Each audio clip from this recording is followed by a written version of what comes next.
Now हम अपना next question move कर रहे हैं, नेक्स्ट क्वेश्चन की तरफ मूव कर रहे हैं, और ये सवाल है एक बैग से रिलेटेड जिसके अंदर दो कलर की बॉल्स हैं। ठीक है, a bag contains 6 red and 8 white balls, 2 balls are drawn randomly.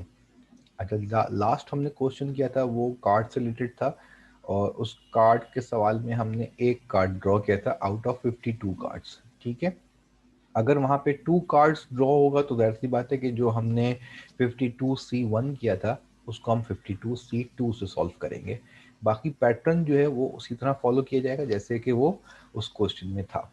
ठीक है, अच्छा, अब यहाँ आपके पास क्या है, एक बैग है जिसके अंदर 6 रेड एंड 8 वाइट बॉल्स हैं, और अब सवाल है 2 बॉल्स आर ड्रॉन रैंडमली। ठीक है, what is the probability of getting both red, ठीक है, और both white, a red and a white ball. ठीक है जी, तो अब इस सवाल के अंदर हमारे पास क्या हो जाएगा, इस सवाल में हमारे पास जो है वो थोड़ा सा इसको जो है वो हमने मॉडिफाई कर दिया है। अब जब हम इसको सॉल्व करते हैं, ठीक है, तो इसको सॉल्व करने के लिए तरीक़ेकार क्या है ये याद रखिएगा कि जो कार्ड और बैग का सवाल आता है उसके अंदर हमारे पास सैम्पल स्पेस में सेट नहीं बनता, जैसे कॉइन और आपका क्या कहते हैं, हमारा कॉइन और क्या कहते हैं आपका डाई के सवाल में बनता है। ठीक है, कॉइन और डाई के सवाल में जिस तरह हमने सेट बनाया था पहले और उसके बाद उसको काउंट करके लिखा था, वैसे कार्ड्स के और बैग के सवाल में नहीं होता। कार्ड और बैग के सवाल में हमें उनके आउटकम्स को कैलकुलेट करने के लिए कॉम्बिनेशन यूज करना पड़ता है, क्योंकि कॉम्बिनेशन हमारा क्या होता है, सिलेक्शन का प्रोसीजर है। ठीक है, अच्छा, अब यहाँ पे हमारे पास टोटल आउटकम्स निकालने के लिए क्या होगा, एनएस। ठीक है, तीनों रिक्वायरमेंट्स के लिए एनएस सेम रहेगा। ज़रूरी नहीं है कि पेपर में ऐसे जो है वो बहुत सारी रिक्वायरमेंट्स आए, पेपर में हो सकता है कि कोई 2 चीज़ें आपसे पूछ ले या 3 चीज़ें पूछ ले या कोई एक चीज़ पूछ ले। ये डिपेंड करता है पेपर के पर्सपेक्टिव से कि वो क्या पूछ रहा है। ठीक है, अगर टोटल बॉल्स देखें तो टोटल बॉल्स मेरे पास अवेलेबल हैं 14, और 14 में से मैंने 2 बॉल्स को ड्रॉ करना है। ठीक है जी, जब मैं टोटल में से 14 में से 2 बॉल्स को ड्रॉ करूंगा तो इसका मतलब है मेरे पास जो टोटल पॉसिबल वेज हैं for drawing 2 balls it will become 91 ways. ठीक है जी, 14C2 आपके पास कैलकुलेटर्स होने चाहिए, कैलकुलेटर में आप जो है वो इसको चेक कर सकते हैं। 14C2 करेंगे तो आपके पास 91 वेज आपके पास जो है वो आंसर आ जाएगा। ठीक है, अब यहाँ हमारे पास 3 रिक्वायरमेंट्स हैं, तो पहली रिक्वायरमेंट पे हम चलते हैं।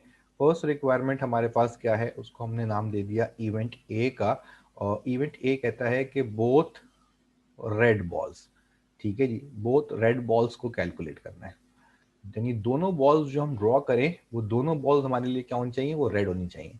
तो आउटकम्स ऑफ ए बन जाएंगी कितनी, रेड बॉल्स मेरे पास हैं 6, और मैंने लेनी है इसमें से 2, तो 6C2 का आंसर जो है वो क्या हो जाएगा हमारे पास, 6C2 का आंसर विल बिकम 15। ठीक है जी, रेड बॉल्स आने के चांसेस जो हैं वो 15 वेज हैं, और इसकी आंसर के लिए हम जब उसका फॉर्मूला लिखेंगे तो probability of A equals to outcomes of A divided by total outcomes. ठीक है, और ये हो जाएगा probability of A equals to 15 divided by 91। अब 15 डिवाइड बाय 91 जो है वो कैंसिल नहीं हो सकता, तो हम इसको अगर डिवाइड करके शो करें तो ये हो जाएगा 15 divide by 9, it will become 0.164। तो आप इसको 15 अपॉन 91 भी लिख सकते हैं और इसको 0.164 भी लिख सकते हैं, इससे कोई फर्क नहीं पड़ता। अगर मैं यहाँ पे लिखूं इसका डिस्क्रिप्टिव आंसर लिखूंगा कि इसका डिस्क्रिप्टिव आंसर क्या बन जाएगा, the probability of getting 2 red balls from a bag which contains 6 red and 8 white balls is 0.164। ठीक है, ये इसका डिस्क्रिप्टिव आंसर हो जाएगा। डिस्क्रिप्टिव आंसर के लिए मैंने आपको बताया था कि कोई पर्टिकुलर वर्डिंग्स नहीं होती, जो क्वेश्चन में आपके पास वर्डिंग्स अवेलेबल होती हैं उन्हीं को आपने मैनिपुलेट करके अपना डिस्क्रिप्टिव आंसर, 1-2 लाइनों का डिस्क्रिप्टिव आंसर मेंशन करना होगा। ठीक है, सेकेंड रिक्वायरमेंट देखते हैं इसकी। सेकेंड रिक्वायरमेंट को हम दे देते हैं नाम, बी। अब बी का मतलब क्या है? That is both white balls. तो बोथ वाइट बॉल्स का सोल्यूशन क्या हो जाएगा आपके पास? सेम उसी पैटर्न पे हो जाएगा। Outcomes of B will become, आपके पास वाइट बॉल्स हैं 8C2, दोनों वाइट बॉल्स हैं, तो ये हो जाएगा 8, ठीक है जी, 8C2।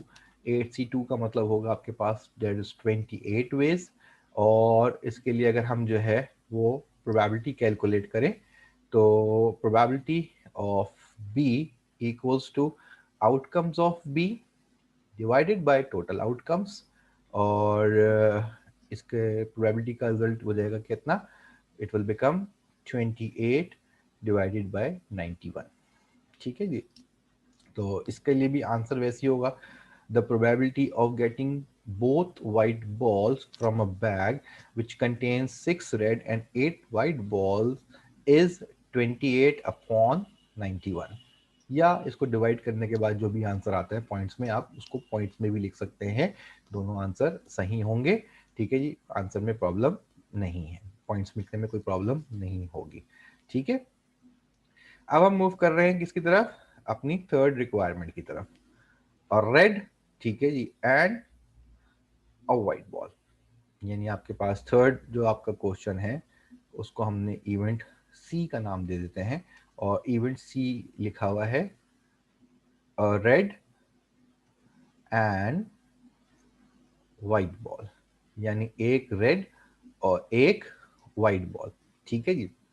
अब एक रेड और एक व्हाइट बॉल का मतलब क्या हो जाएगा आपके पास? आउटकम्स ऑफ सी निकालने के लिए रेड कितनी थी हमारे पास? 6, 6 में से एक चाहिए। और वाइट कितनी थी? 8, उसमें से एक चाहिए। इन दोनों को मिलाएंगे तो हमारे पास जो हमारी कॉम्बिनेशन है जो हमें सेलेक्ट करने हैं वो बनेगी सिलेक्शन कंप्लीट। तो 6C1 और 8C1 का मतलब हो जाएगा outcomes of C will become 6 multiply by 8, that is 48 ways. ठीक है जी। अच्छा, मैं यहाँ पे आपके पास जो है वो सामने सामने आंसर लिख रहा हूँ, बट आपने कोशिश यही रखनी है कि आपने ऐसे नहीं लिखना, आपने वर्टिकली हर स्टेप को डाउनवर्ड्स में जो है वो लिखना है। ठीक है, तो प्रोबेबिलिटी ऑफ सी क्या हो जाएगी आपके पास? Probability of C will become outcomes of C divided by total outcomes NS। ठीक है, और इसका रिजल्ट बन जाएगा कितना? इसका रिजल्ट बन जाएगा 48 डिवाइडेड बाय 91।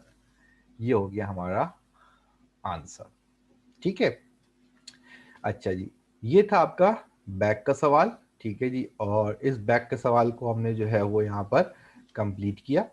और इसके अंदर हमने जो है वो देखा कि अगर बैक का सवाल आपके पास आता है तो आपने किस तरीके से जो है वो यहाँ पे क्वेश्चन को सॉल्व करना है। ठीक है, एक चीज यहाँ पे याद रखिएगा कि यहाँ पे जो बॉल्स ड्रॉ करने की बात हो रही है वो कितनी बॉल्स ड्रॉ करने की बात हो रही है? 2 बॉल्स ड्रॉ करने की बात हो रही है। ठीक है जी, और जो रिक्वायरमेंट है वो भी 2 की ही हो रही है। देख रहे हैं आप कि 2 बॉल्स ड्रॉ करनी है और प्रोबेबिलिटी देखनी है कि वो दोनों रेड हों। ठीक है, यानी एक जो रिक्वायरमेंट है, जो गिवन चीज है उसके हिसाब से ही आपको रिक्वायर्ड भी दिया हुआ है। ऐसी है, एक चीज जो गिवन है उसी को हमने जो है वो रिक्वायरमेंट में भी यहाँ पे शो किया हुआ है। ठीक है, एक रिक्वायरमेंट में एक ही चीज यहाँ पर पूछ रहा है, बोथ रेड। ठीक है जी, अगली रिक्वायरमेंट में सेपरेटली पूछ रहा है बोथ वाइट। ठीक है, इस चीज को मैं भी आगे और एक्सप्लेन करूंगा, तो आपको चीज क्लियर रहेगी कि मैं आपको ये क्यों बता रहा हूँ। ठीक है जी, ये था आपके पास आपका बॉल का सवाल। अच्छा, मैं आपको यही चीज दिखा देता हूँ आपके प्रीवियस क्वेश्चन में जो आपने कार्ड में किया था। जो कार्ड का क्वेश्चन था आपके पास, जो हमने ये क्वेश्चन अभी से पहले सॉल्व किया था, if a card is drawn from a pack of cards. अब एक कार्ड ड्रॉ कर रहे हैं और रिक्वायरमेंट में भी एक कार्ड की ही बात हो रही है। ठीक है जी, देख रहे हैं आप, अ स्पेड्स, एक कार्ड की बात हो रही है। सेकंड रिक्वायरमेंट में अ ब्लैक किंग, एक कार्ड की बात हो रही है। तो सिंगल रिक्वायरमेंट में जब मैं एक चीज को ही पूछता हूं तो ये सिंपल प्रोबेबिलिटी का सवाल होता है। ठीक है जी, और सिंपल प्रोबेबिलिटी के अंदर जो है वो जो जितने 4 केसेस, 4 तरीकों से सवाल पूछे जा सकते हैं वो चारों सवाल हमने यहाँ पर अभी कर लिए हैं। ठीक है, तो ये जो सवाल हमने किया ये इसका लास्ट जो है वो पार्ट था। ठीक है जी, जिसमें हमने बैक का सवाल किया। कार्ड को हमने एक दफ़ा लिया था, एक कार्ड ड्रॉ किया था, और बैक के सवाल में हमने 2 बॉल्स को ड्रॉ किया है। तो इसी तरीके से जैसे एक कार्ड ड्रॉ हुआ था, वैसे यहाँ पे 1 बॉल भी हो सकती है, अ बॉल इज ड्रॉन भी हो सकता है। तो फिर यहाँ पे जो हमने 14C2 किया था, फिर वो बन जाएगा 14C1। ठीक है जी, पैटर्न आपको समझ में आना चाहिए कि हमने किस पैटर्न पे जो है वो इसको कैलकुलेट किया था। आई होप कि ये सवाल जो है वो आपको क्लियरली समझ में आ गया होगा। ठीक है,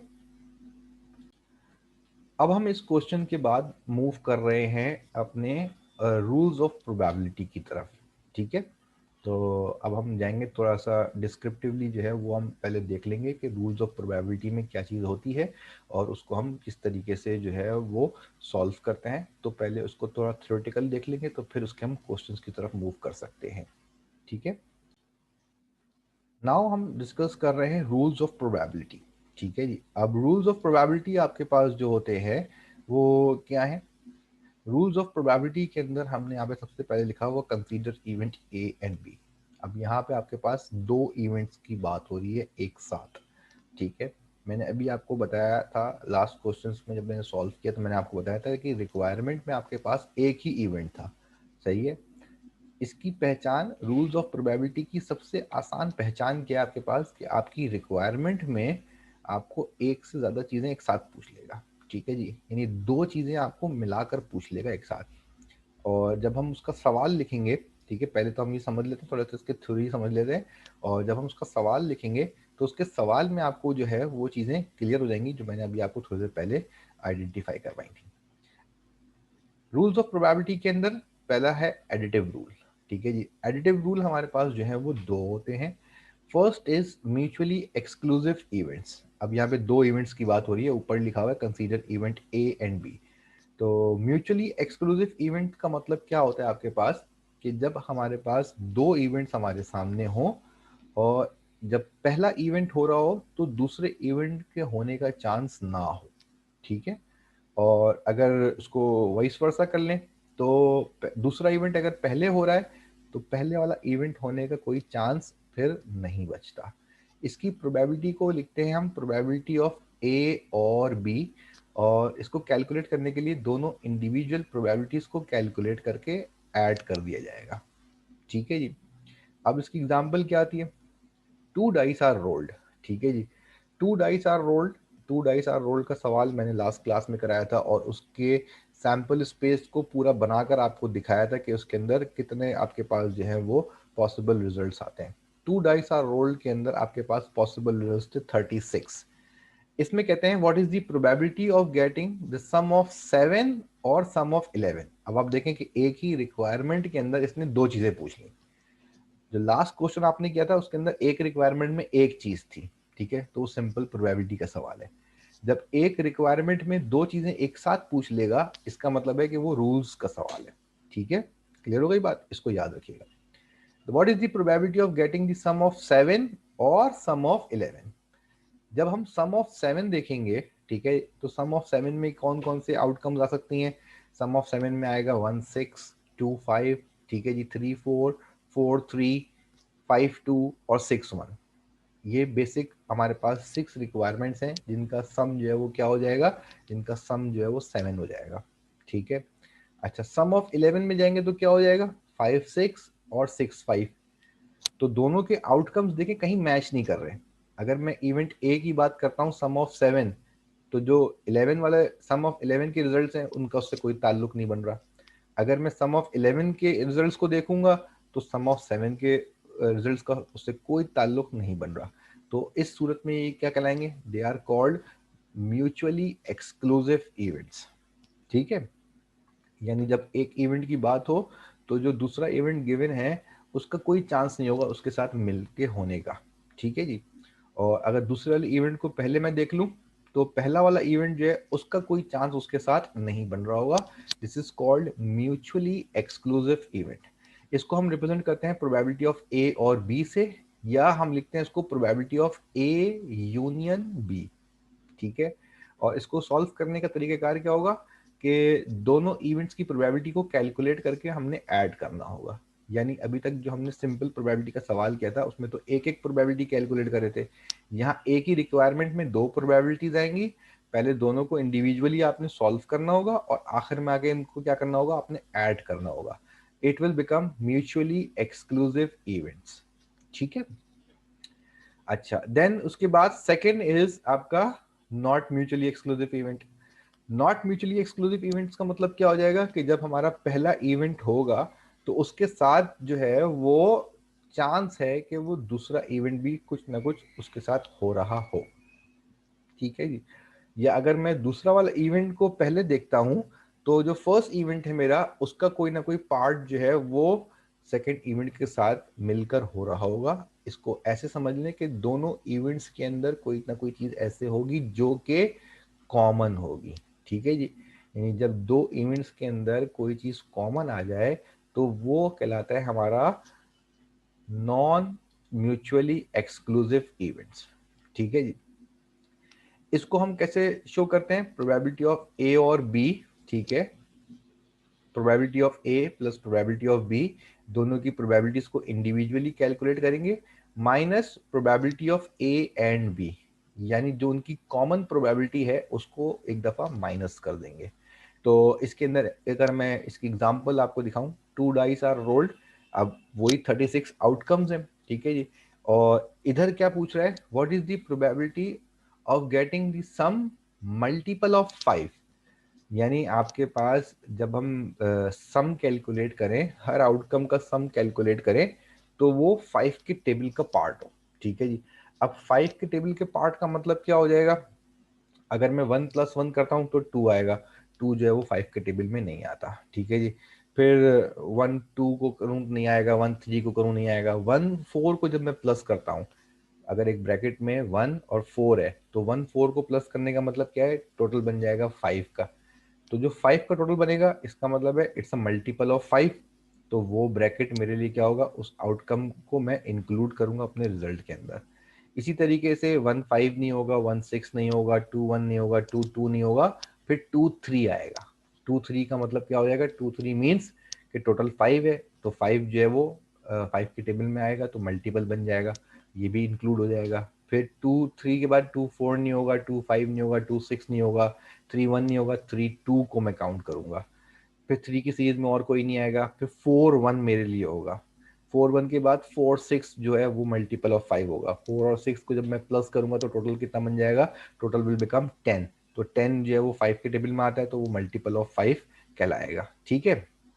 इसी तरीके से जब मैं आगे बढ़ूंगा तो क्या आएगा आपके पास, फिर 5 1 में नहीं आएगा, 5 2 में नहीं आएगा, 5 3 नहीं होगा, 5 5 इसके अंदर जो है वो आपका पार्ट होगा, मल्टीपल ऑफ 5 बन जाएगा. 5 + 5 मीन्स 10. तो 10 जो है वो मल्टीपल ऑफ 5 कहलाएगा. इसी तरीके से 6 4 मल्टीपल ऑफ 5 कहलाएगा. ये जो सिलेक्टेड मैंने ब्रैकेट्स आपको बताए हैं वो होगा सम मल्टीपल ऑफ 5 का रिजल्ट. सम मल्टीपल ऑफ 5 का मतलब क्या हो जाएगा, सम मल्टीपल ऑफ 5 का मतलब हो जाएगा यहाँ पे ये जो चंद मैंने आपको ब्रैकेट्स दिए हैं वो ब्रैकेट्स. ठीक है. अच्छा, दूसरा आपके पास इवेंट क्या दे रहा है, वो सेम फेसेस. सेम फेसेस कितने होते हैं आपके पास, सेम फेसेस होते हैं 6. 1 1 2 2 3 3 4 4 5 5 एंड 6 6.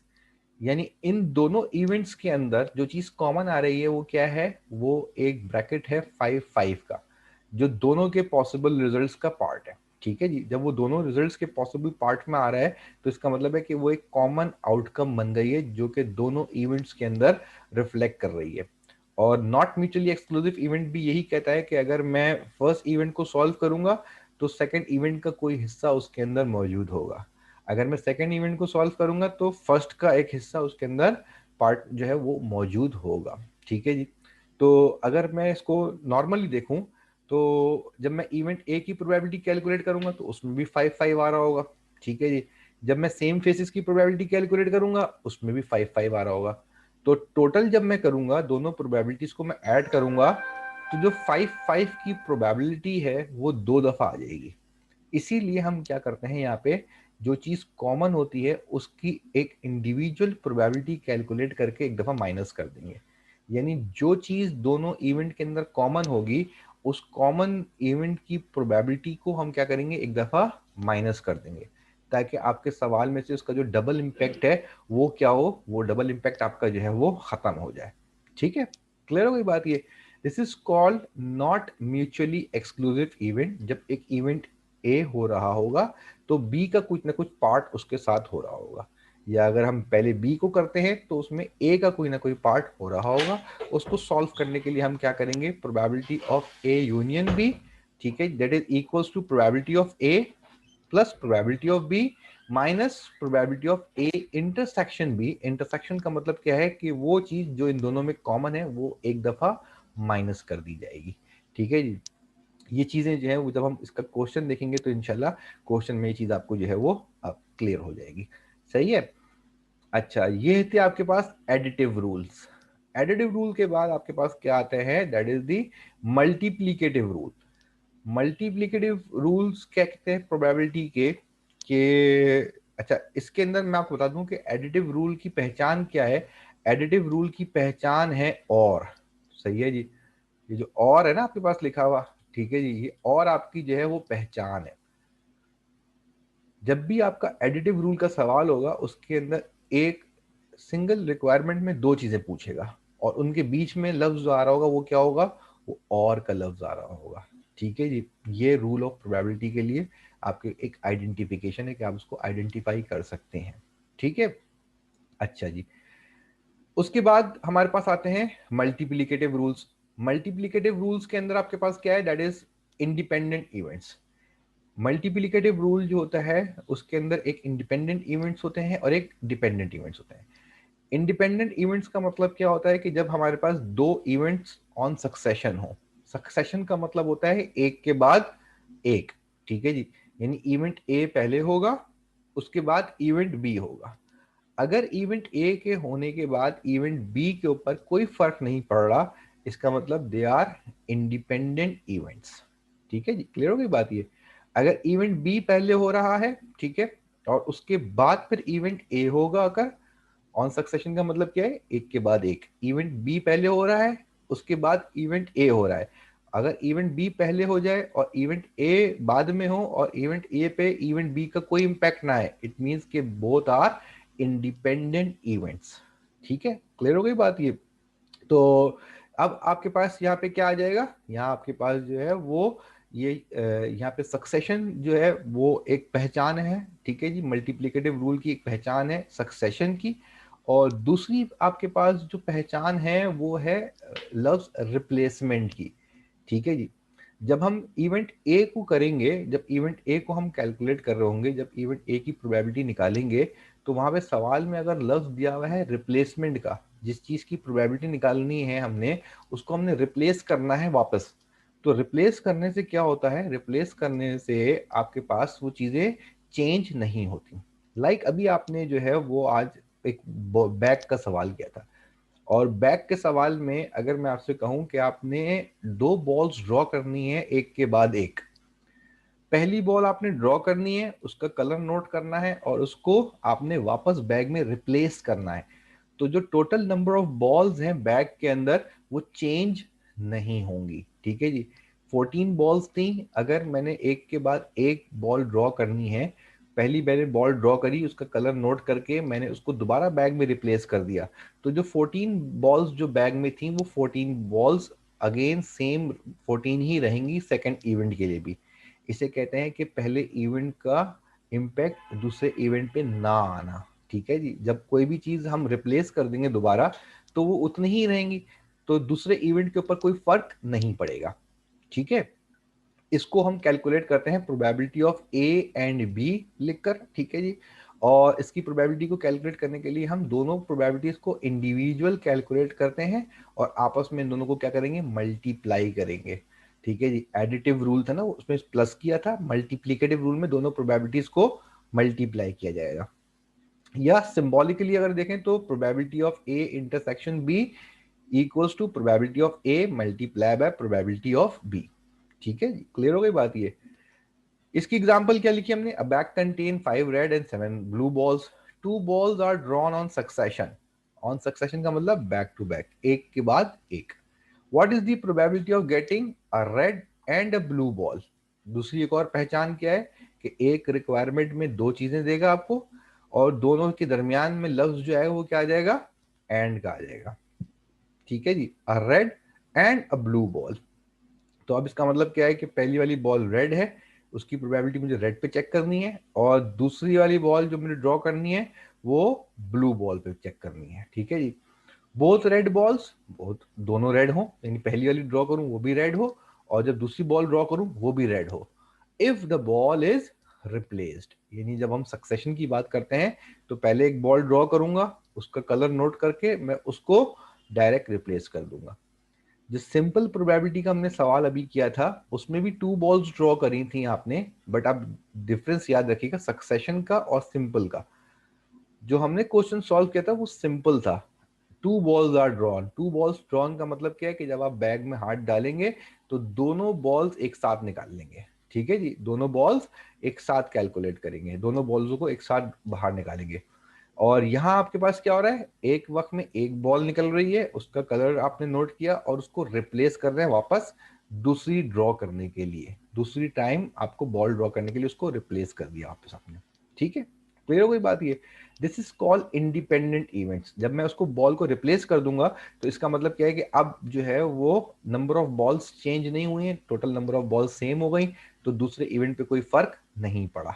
ठीक है, अब आ जाते हैं हम किसकी तरफ, अपने नेक्स्ट इवेंट की तरफ, that is called the dependent event. Dependent event का मतलब क्या है, सेम जैसे सक्सेशन के ऊपर इवेंट हो रहा है, इवेंट ए होगा, और इवेंट ए होने के बाद जब मैं इवेंट बी की तरफ जाऊंगा तो इवेंट बी के ऊपर जो है वो इवेंट ए का इफेक्ट आ जाएगा। ठीक है जी, जब इवेंट बी के ऊपर इवेंट ए का इफेक्ट आ जाए इट मींस कि यहाँ आपके पास इवेंट बी जो है वो डिपेंडेंट है किसके, इवेंट ए के। यानी इवेंट ए होने के बाद यानी कुछ फर्क आ गया है जिसकी वजह से बी के ऊपर कोई फर्क पड़ रहा है, तो इसका मतलब है it is called dependent event. और इसके लिए पहचान क्या हो जाएगी, डिपेंडेंट इवेंट के लिए पहचान क्या हो जाएगी कि जब हम रिप्लेसमेंट नहीं करेंगे।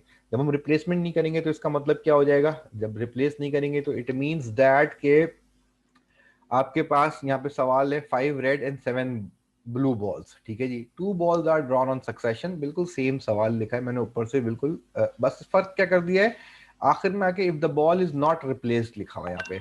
तो if the ball is not replace का मतलब क्या हो जाएगा, यानी जब मैं फर्स्ट बॉल ड्रॉ करूंगा, ठीक है जी, उसका कलर नोट करूंगा तो उसको बैग में क्या करूंगा, रिप्लेस नहीं करूंगा, मैं उसको साइड में रख दूंगा। ठीक है जी, मैं उसको साइड में प्लेस कर दूंगा।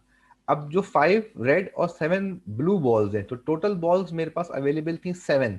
अब 7 में से जब मैंने फर्स्ट बॉल को ड्रॉ किया तो फर्स्ट बॉल ड्रॉ करने के बाद फिर मैंने उसको क्या कर दिया, मैंने साइड में रख दिया, बैग में रिप्लेस नहीं किया। तो अब टोटल बॉल्स जो थी वो 12 नहीं रहेंगी, अब टोटल बॉल्स कितनी हो जाएंगी, 11 हो जाएंगी। यानी अब जो सेकंड में बॉल ड्रॉ करने वाला हूं उसके लिए टोटल बॉल्स में कमी आ गई, यानी इवेंट ए होने के बाद इवेंट बी के ऊपर जो है वो उसका इम्पैक्ट आना शुरू हो गया, उसका इफेक्ट जो है वो इवेंट बी पे आ रहा है। This is called dependent event. और इसको हम कैलकुलेट करते हैं probability of A and B equals to probability of A multiply by probability of B dependent on A. यानी बी, ये जो बी के साथ एक लाइन लगी हुई है इसको हम पढ़ेंगे बी ओवर ए। ठीक है, प्रोबेबिलिटी ऑफ बी ओवर ए का मतलब क्या है कि प्रोबेबिलिटी ऑफ बी जो है उस पर कोई ना कोई इफेक्ट आ रहा है इवेंट ए का। ठीक है जी, इसी को हम कहते हैं कंडीशनल प्रोबेबिलिटी। ये जो प्रोबेबिलिटी ऑफ बी ओवर ए लिखा हुआ है इसी को हम कहते हैं कंडीशनल प्रोबेबिलिटी, जिसको मैंने नीचे यहाँ पे आपको लिख कर दिखाया है। इसी फॉर्मूले से इसको ड्राइव किया है, प्रोबेबिलिटी ऑफ ए इसके साथ मल्टीप्लाई हो रहा था इसलिए प्रोबेबिलिटी ऑफ ए इधर आके क्या हो जाएगा, डिवाइड हो जाएगा probability of A intersection B के साथ। तो मैंने यहाँ पे भी वही करके दिखाया है। और अगर मैं इसको वाइस वर्सा लिखूंगा, वाइस वर्से का मतलब क्या हो जाएगा कि अगर बी पहले हो रहा होगा तो ए बाद में होगा, और ए के ऊपर जो है वो बी का इफेक्ट आ जाएगा। उसको मैं कैसे लिखूंगा, probability of A over B, that is probability of A intersection B divided by probability of B. These are the rules of probability. ठीक है जी, दो एडिटिव रूल हैं, दो आपके पास जो है वो मल्टीप्लीकेटिव रूल्स हैं। ठीक है, एडिटिव रूल में mutually exclusive not mutually exclusive है, और आपके पास मल्टीप्लीकेटिव रूल पे डिपेंडेंट और इंडिपेंडेंट इवेंट्स हैं। ठीक है जी, तो आई होप कि ये थ्योरेटिकल एस्पेक्ट से आपको ये चीज़ क्लियर हो गई होगी। जब हम इसका ये सवाल जो इसकी एग्जाम्पल में लिखा हुआ है, अगर हम यही सवाल भी जो है वो कर लेंगे इसका, तो आपको इसका एस्पेक्ट से इसके जो क्वेश्चन है वो आइडेंटिफाई करने में आसानी हो जाएगी। ठीक है, तो आई होप कि ये चीज़ जो है वो आपको थोड़ी क्लियर हुई होगी कि जो आपके पास सिंपल प्रोबेबिलिटी के बाद रूल्स ऑफ प्रोबेबिलिटी के अंदर एनहांसमेंट होती है वो क्या होगी आपके पास, कि एक रिक्वायरमेंट में आपको वो एक साथ दो चीजें पूछेगा। ठीक है जी। बाकी हम अभी जो नेक्स्ट सेशन करेंगे तो उसमें जो है वो इसका क्वेश्चन करेंगे, तो आपका इंशाल्लाह ये जो आपके इसके जो इससे रिलेटेड जो कोई कंफ्यूजन है तो वो भी जो है वो आपकी दूर हो जाएगी। ओके।